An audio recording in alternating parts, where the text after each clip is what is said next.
الحمد لله وكفى وسلام على عباده الذين اصطفى۔ ایک بھائی یہ مسئلہ پوچھتے ہیں کہ سفر میں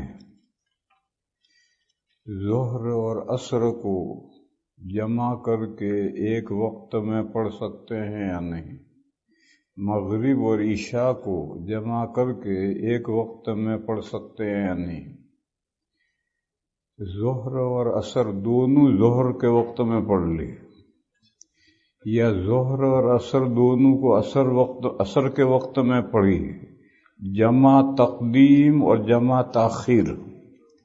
ایسے ہی مغرب اور عشاء دونوں کو جمع کر کے مغرب کے وقت میں پڑھ لی، یا دونوں کو جمع کر کے عشاء کے وقت میں پڑھی، جمع تقدیم اور جمع تاخیر، یہ جائز ہے یا نہیں؟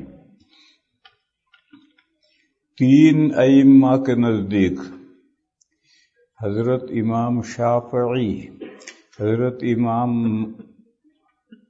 میں نے غلط کہا، دو اماموں کے نزدیک حضرت امام شافعی اور حضرت امام احمد رحمہم اللہ کے نزدیک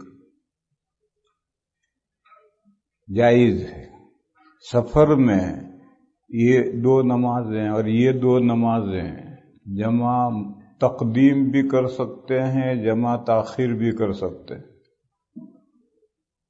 یہ دو اماموں کی رائے ہے، حضرت امام شافعی علیہ الرحمہ اور حضرت امام احمد علیہ الرحمہ، دونوں حضرات کی رائے یہ ہے کہ سفر میں ظہر اور عصر کو ملا کر ظہر کے وقت میں بھی پڑھ سکتے ہیں، عصر کے وقت میں بھی پڑھ سکتے ہیں، مغرب اور عشاء کو ملا کر مغرب کے وقت میں بھی پڑھ سکتے ہیں، عشاء کے وقت میں بھی پڑھ سکتے ہیں۔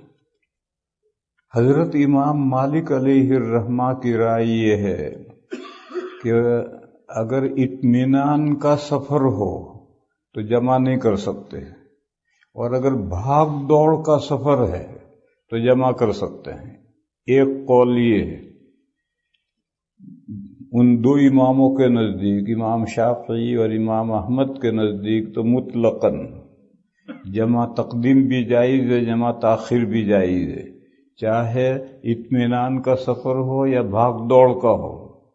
اطمینان کا سفر، ایک آدمی آیا ہے لندن سے، یہاں 3 دن رکے گا، یہ اطمینان ہے، یہاں سفر میں اطمینان ہے۔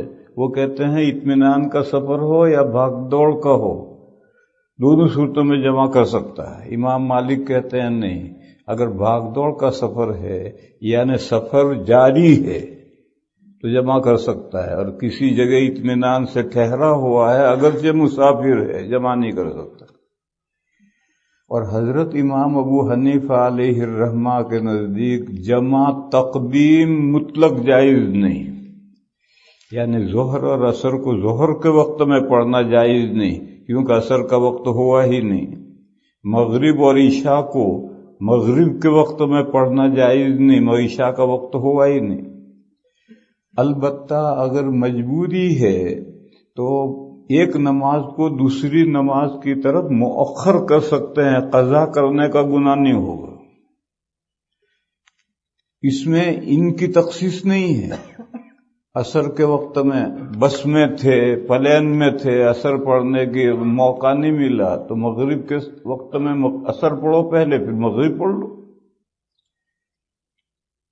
تو جمع تاخیر کر سکتے ہیں۔ یہ جمع نہیں ہے، یہ تو مؤخر کرنا ہے، کہ اگر مجبوری ہے سفر میں نماز وقت میں نہیں پڑھ سکتے تو آپ اگلے وقت کے تک مؤخر کر سکتے ہیں، قضا کرنے کا گناہ نہیں ہوگا، مگر مقدم کرنا کسی طرح حنفیہ کے یہاں جائز نہیں ہے۔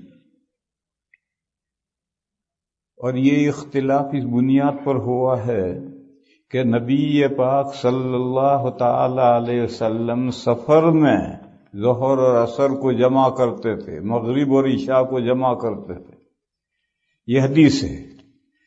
کس طرح جمع کرتے تھے؟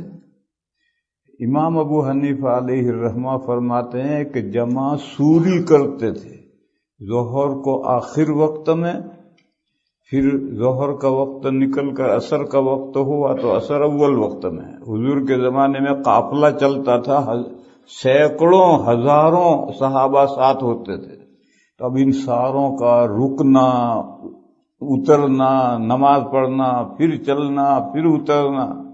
تو ظہر کے آخر وقت میں حضور اترتے تھے، ظہر پڑھتے تھے، پھر تھوڑی دیر انتظار کرتے تھے، عصر کا وقت ہو جاتا تھا تو عصر پڑھ کر پھر قافلہ روانہ ہو جاتا. پھر مغرب کے آخر وقت میں اترتا تھا اور مغرب آخر وقت میں پڑھتے تھے، اور تھوڑا سا وقت فاصلہ رکھ کر عشاء اول وقت میں پڑھتے تھے. اس کا نام ہے جمع سوری. دیکھنے میں جمع ہے، حقیقت میں جمع نہیں. حقیقت میں ظہر کے وقت میں پڑھی ہے، عصر کے وقت میں پڑھی ہے. دوسرے ائمہ کہتے ہیں کہ نہیں، جمع کرتے تھے، دونوں طرح جمع کر سکتے ہو. تو حدیث یہ ہے کہ حضور سفر میں یہ دو نمازوں میں جمع کرتے تھے، یہ دو نمازوں میں جمع کرتے تھے. کس طرح؟ اس میں اختلاف ہوا. دو اماموں نے کہا جس طرح چاہو. حنفیہ نے کہا کہ نہیں، جمع سوری کر سکتے ہو، ایک آخر وقت میں ایک اول وقت میں. جمع حقیقی نہیں کر سکتے، کیونکہ جب تک نماز کا وقت نہیں آئے گا نماز واجب ہی نہیں ہوگی. تو نماز واجب ہونے سے پہلے کیسے ادا کی جائے گی؟ ہاں، مجبوری ہو تو جمع تاخیر کر سکتے ہو، یعنی ایک نماز کو مؤخر کر سکتے ہو، اور اس میں ظہر عصر ہی نہیں، عصر پڑھنے کا موقع نہ ہو تو اسے مغرب تک مؤخر کرو، پھر جب اترو. یا عصر اور مغرب دونوں پڑھنے کا موقع نہ ملا تو عشاء تک مؤخر کرو. پھر عشاء کے وقت میں جب موقع ملے پہلے عصر پڑھو، پھر مغرب پڑھو، پھر عشاء پڑھو.